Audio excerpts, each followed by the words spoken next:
Chris, and today we're going to be assembling the Monster High electric scooter from Dynacraft. Assembly is easy and should only take about 20 minutes. After the initial charge, your monster will be ready to ride. Assembly of the electric scooter should only be done by an adult, and children should not be allowed to handle small parts of the unassembled electric scooter.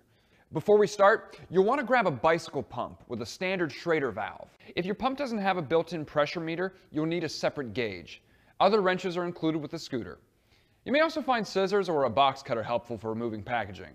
Open the box and make sure all the parts are present. You can check against the list in the assembly manual. If any parts are missing or damaged, or if you have any trouble with the assembly, don't return to the store. Call Dynacraft at 1-800-288-1560.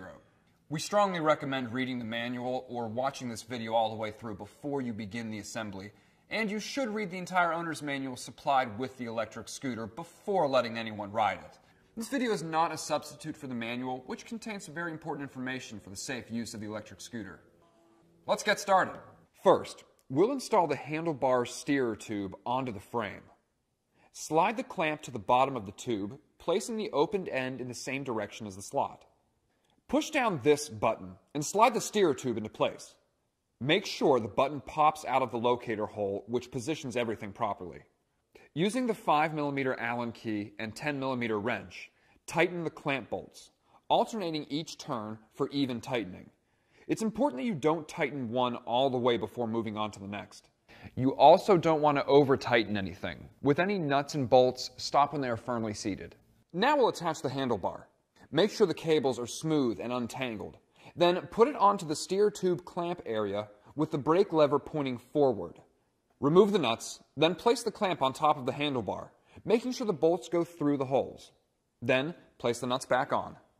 Grab your 8mm wrench and 4mm Allen key and begin tightening the bolts in a cross pattern, making sure the handlebar stays centered. First this one, then diagonally across, then straight back, and diagonally across again. Again, don't completely tighten each one before moving on. Go around several times for even pressure across the clamp. Attach the cable clips to the handlebar steerer tube and pop the cables into place. Now it's time to pump up the front tire. Check the sidewall for the recommended PSI, then hook up the pump and stop before you reach the maximum number. You should regularly check your tire pressure before riding. Your scooter's assembled, but we still need to check a few things. Push yourself along with your feet and check the brake function. Give the lever a squeeze. It should slow the wheels without much effort or noise.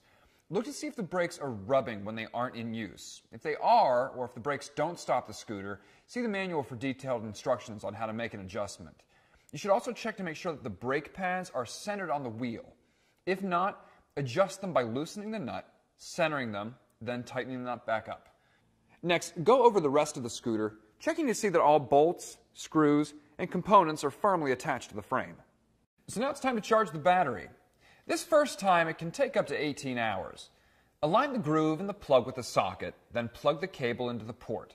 Now place it in a wall outlet. Only use the charger that was supplied with the scooter. When the light turns green, the scooter's good to go. A helmet should always be worn when riding. Turn the power switch to the on position and start off by kicking up to a fast walking pace. Once your little monster is rolling along, twist the throttle to engage the motor. It will only function once he or she is moving at 3 miles an hour. Always be sure the rider is wearing a helmet and safety gear, as well as appropriate clothing and shoes while using this ride-on. Your manual has details on this. You should also check the manual for specific operations and appropriate environments, and make sure the rider takes it easy while he or she is getting a feel for the scooter. After the ride is finished, be certain to switch the scooter off. So that's the assembly of the Monster High electric scooter. Remember, if you have any questions or problems during assembly, don't hesitate to call Dynacraft. Now get going in ghoulishly fun style.